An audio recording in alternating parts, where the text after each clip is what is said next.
Hello and welcome back all of you. ये session हमारा एपेक्सिफिकेशन के एमसीक्यू का है।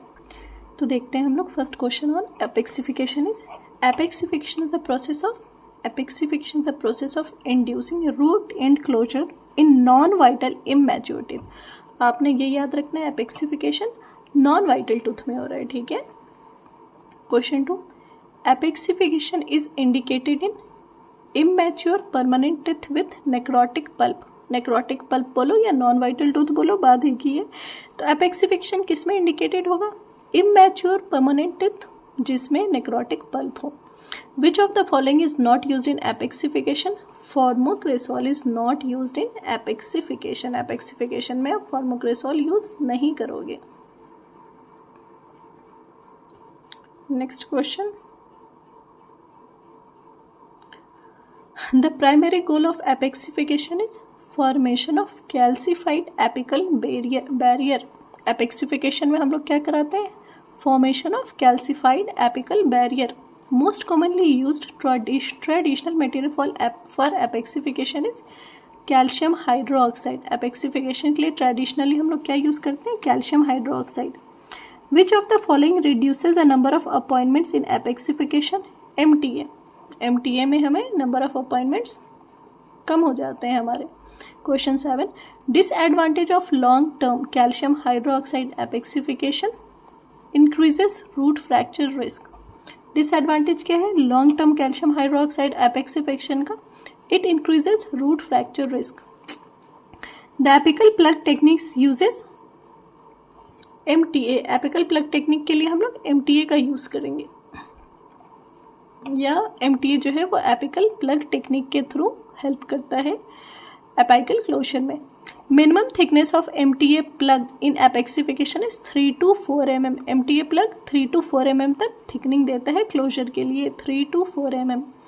Time required for apexification with calcium hydroxide is 3 to 6 months और more. Time required for apexification with calcium hydroxide 3 to 6 months और मोर। Successful apexification results in apical closure with hard tissue।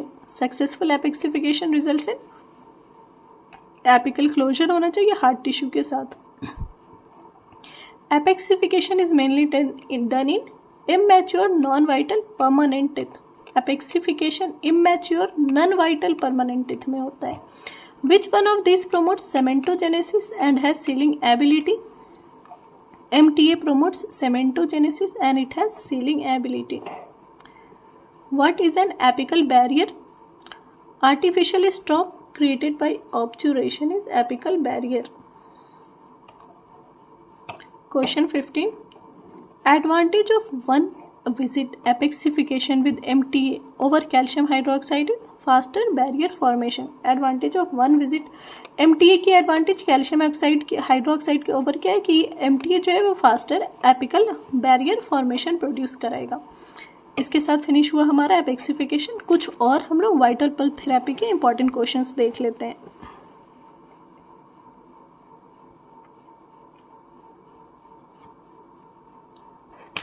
Question 5, most suitable pulp status for vital pulp therapy is reversible pulpitis। Most suitable pulp status for vital pulp therapy, reversible pulpitis।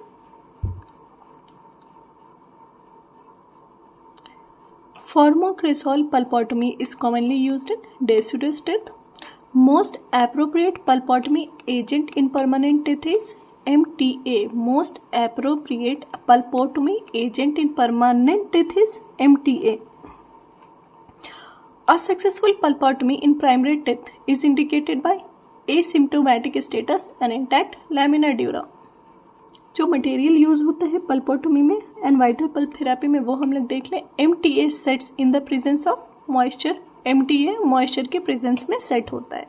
ये MTA की सबसे बड़ी वाली advantage है हमारे लिए। Setting time of MTA is approximately 2 hours। Setting time MTA की कितनी होती है? 2 hours। Ideal pH of freshly mixed calcium hydroxide is 12.5. An important one. Ideal pH of freshly mixed calcium hydroxide is 12.4. Bioceramics materials like MTA induces hard tissue formation. Disadvantage of calcium hydroxide is high solubility and poor seal. Disadvantage क्या होगा calcium hydroxide का? High solubility and poor seal. अब कुछ clinical based question हम लोग देख लेते हैं। A 9-year-old patient presents with trauma to an incisor with exposed pulp. Best management क्या होगी? Apexogenesis with MTA। एक 9-year-old पेशेंट है जिसे ट्रॉमा हुआ इंसीजर का और पल्प एक्सपोज हो गया। अब इसकी हमने एपेक्सोजेनेसिस करना होगा MTA के साथ। Pulpotomy in a primary permanent tooth is contraindicated if. Pulpotomy permanent teeth में कॉन्ट्राइंडिकेटेड कब होगा? जब पल्प नेक्रोटिक होगा। Most biocompatible pulpotomy agent is MTA. In IPC, indirect pulp capping, how much dentine is left over the pulp?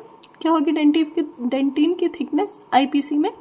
0.5 mm। Dentin की thickness हमने 0.5 mm। Indirect pulp capping में dentin की thickness जो होगी वो 0.5 mm। In apexogenesis vital pulp is retained to allow. Apexogenesis में आप vital pulp retain छोड़ते क्यों? रूट एंड क्लोजर को अलाउ कराने के लिए। अब थोड़ा और एडवांस देख लेते हैं हम लोग। Pulp capping with MTA results in dentinal bridge formation. Pulp capping with MTA results in dentinal bridge formation. Common failure reason in vital pulp therapy is bacterial contamination. Vital pulp therapy आपकी commonly fail क्यों होती है? Bacterial contamination के कारण। Pulpotomy is preferred over pulpectomy in vital primary teeth. Pulpotomy is preferred over pulpectomy in vital primary teeth. Direct pulp capping is most successful when exposure is traumatic in and controlled. Direct pulp capping is most successful when exposure is traumatic and controlled. Ideal time to place permanent restoration after MTA pulpotomy. Ideal time क्या है permanent restoration डालने का? जब आपने MTA पल्पोटमी कर दी उसके बाद immediately आपने रिस्टोर करना है। Bioceramic alternative to MTA includes biodentine. MTA का जो रिप्लेसमेंट होगा वो क्या होगा? ऑल्टरनेटिव क्या है? Biodentine. Pulpotomy failure in primary teeth is most often due to lack of isolation के लैक के कारण पल्पोटमी फेलियर होगा प्राइमरी टीथ में। Types of pulp therapy used in deep caries without pulp exposure is IPC। Deep caries है, pulp exposure नहीं हुआ है तो आप क्या ट्रीट करोगे? IPC करोगे। Gold standard material for pulpotomy in primary molar is formocresol. Primary molars में पल्पोटमी के लिए हम लोग formocresol as a gold standard material use करते हैं। What is the main property of a successful vital pulp therapy material? एक successful vital pulp therapy material का एक आइडियल प्रॉपर्टीज क्या होंगे? It should be antibacterial, it should be bioactive and it should have good sealing ability. तो यहाँ पे finish हो गया हमारा MCQ प्रैक्टिस एंडो का। अब देखते हैं हम लोग dental material. Okay, all the best.